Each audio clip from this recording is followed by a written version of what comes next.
Crimeans are unhappy with the Russian dominance on the peninsula. Even those who welcomed the occupation authorities are now dissatisfied with the arrivals from Russia. They believe the Russians are taking away their jobs and water and are driving up food and real estate prices. The Russians themselves are leaving the peninsula because of poor healthcare, poor education, a lack of office jobs, and the war. Since the occupation of Crimea in 2014, about 1 million Russians have moved to the peninsula. Some bought property and stayed, while others only came for the summer. Still others lived on the peninsula for a while and then left, as expectations and reality proved very different. Crimean realtors say there are plenty of Russians willing to move to the peninsula, but not all of them can handle life in occupied Crimea. People dream of sun, sea, and a carefree life, but the reality is different. Summer gives way to autumn and winter, when it's truly boring here, even if you live in Yalta or Simferopol. If you don't work or run a business, then it's only nice here in the summer. Or maybe it's life for retirees who are tired of the city bustle and have decided to spend the rest of their lives by the sea, said Oksana, a Crimean realtor, in an interview with Obozrevatel recently.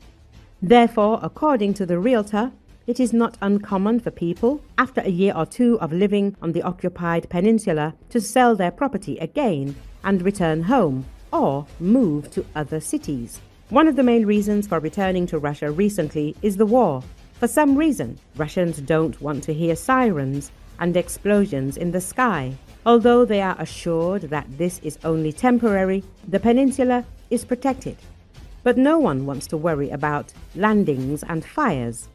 The first question people ask about real estate here is, can you offer us housing somewhere safe from gunfire? Meanwhile, their top picks include Sevastopol, Alushta, and Yevpatoria, places where there's often a lot of gunfire. Oksana explained, Russians are also dissatisfied with the level of education and healthcare on the peninsula. Crimea lacks doctors, adequate medical equipment, and few professional surgeons, cardiologists, and so on. Lines at clinics stretch for hours. The medical facilities themselves haven't been cleaned for a long time. Healthcare here is generally at the district level. Crimea also lacks sports facilities and playgrounds for children and adolescents to develop physically. There are few creative arts clubs. Education in schools also leaves much to be desired. The peninsula is facing a clear shortage of not only doctors, but also teachers. Professional educators are leaving the peninsula due to low salaries, high costs, and a lack of prospects. Young parents also complain about a shortage of childcare facilities. Another factor is the lack of air travel. To visit Russia or travel abroad, you'll have to travel 24 hours by train across the Crimean bridge, then transfer to a plane to your destination, and then the same thing back. Crimean cities have problems with public transportation and traffic. Traffic jams and congestion are most common in Simferopol, Sevastopol, Yalta, Yevpatoria, and Saki. Access to these cities is difficult. The occupation authorities built the Tavrida highway not for the peninsula's residents, but for military purposes. Meanwhile, road widening and repairs are practically non-existent in other places, not to mention the rural areas. Moreover, there's a shortage of robots on the peninsula. Many Russians trying to move closer to the sea don't want to work as waiters, cooks, salespeople, construction workers, or taxi drivers. They dream of working in offices just like in Russia, but office jobs are very scarce here.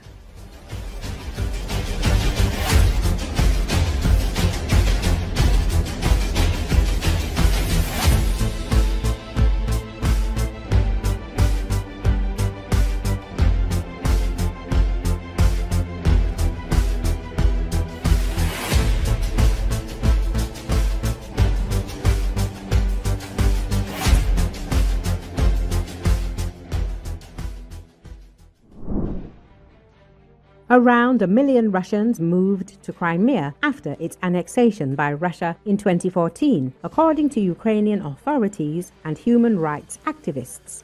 Many Russian citizens saw the prospect of a life by the sea and the opportunity to earn money from the federal resources that Russian authorities were pouring into the peninsula. But the reality of Crimea proved such that many were soon forced to return to Russia. Crimea.realities explains why not everyone's Russian dreams come true in Crimea.